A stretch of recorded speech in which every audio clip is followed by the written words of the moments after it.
Hello friends, आप सभी का स्वागत है। जैसे कि आप सभी देख रहे हैं कि मैंने प्रदूषण पर एक निबंध लिखा है जिसकी भूमिका, कारण और प्रकार, उपसंहार इस प्रकार से है। क्या है, प्रदूषण की समस्या आजकल हमारे जीवन में एक सामान्य बात हो गई है।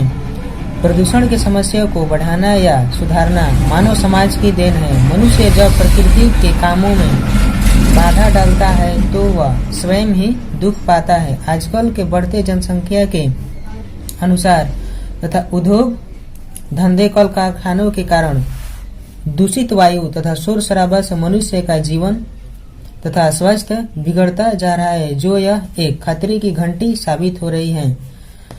प्रदूषण का कारण, प्रदूषण को बढ़ाने में आजकल के युग में बहुत से संसाधनों जैसे यंत्रों, मोटर गाड़ियों, कल कारखानों, चिमनी, हवाई जहाज, तेल शोधक, फ्रिज, कूलर इत्यादि का उपयोग बहुत ज्यादा हो रहा है, जिसके कारण प्राकृतिक संतुलन बिगड़ता जा रहा है। घनी आबादी वाले शहर भी इसे ज्यादा प्रभावित हो रहा है।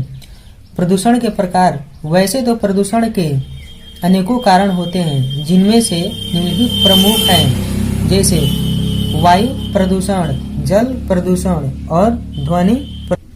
वायु प्रदूषण के बारे में हम लोग जानेंगे। वायु प्रदूषण ही इनमें सबसे प्रमुख कारण है। बड़े बड़े शहर इससे ज्यादा प्रभावित हो रहे हैं। वहां हर समय मोटर वाहनों का धुआं तथा कल कारखानों, रेल, मोटर वाहनों का विषैले धुआं इस तरह अपना विशाल प्रकोप बढ़ा रहा है कि खुले वातावरण में जीवों का श्वास लेना कठिन हो गया है।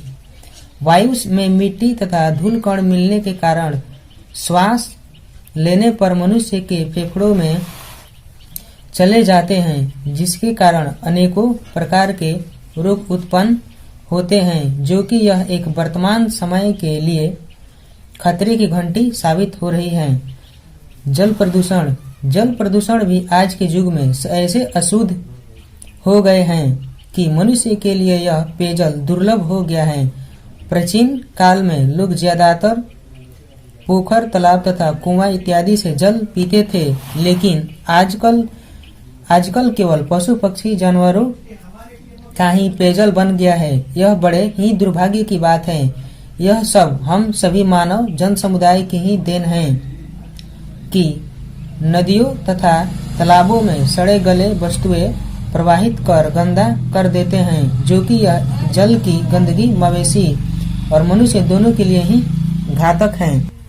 ध्वनि प्रदूषण के बारे में जानेंगे। ध्वनि प्रदूषण भी आजकल के युग में एक बड़ी समस्या हो गई है।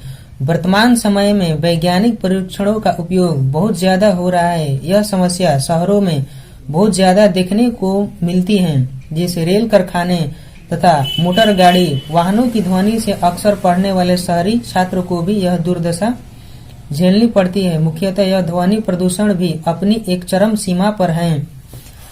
इसका उपसंहार, विभिन्न प्रकार के प्रदूषण से बचने के लिए अपने आसपास की सफाई रखना बेहद जरूरी है तथा वर्तमान समय के संसाधनों का उपयोग सीमित मात्रा में करना चाहिए, जबकि शहरों के प्रति कल कारखानों से निकलने वाले दूषित वायु को रोकना चाहिए तथा अपने आसपास के नदी, तालाबों तथा पोखरों में अपशिष्ट पदार्थों को नहीं फेंकना चाहिए, जिससे कि वातावरण, जल, वायु, ध्वनि दूषित न हो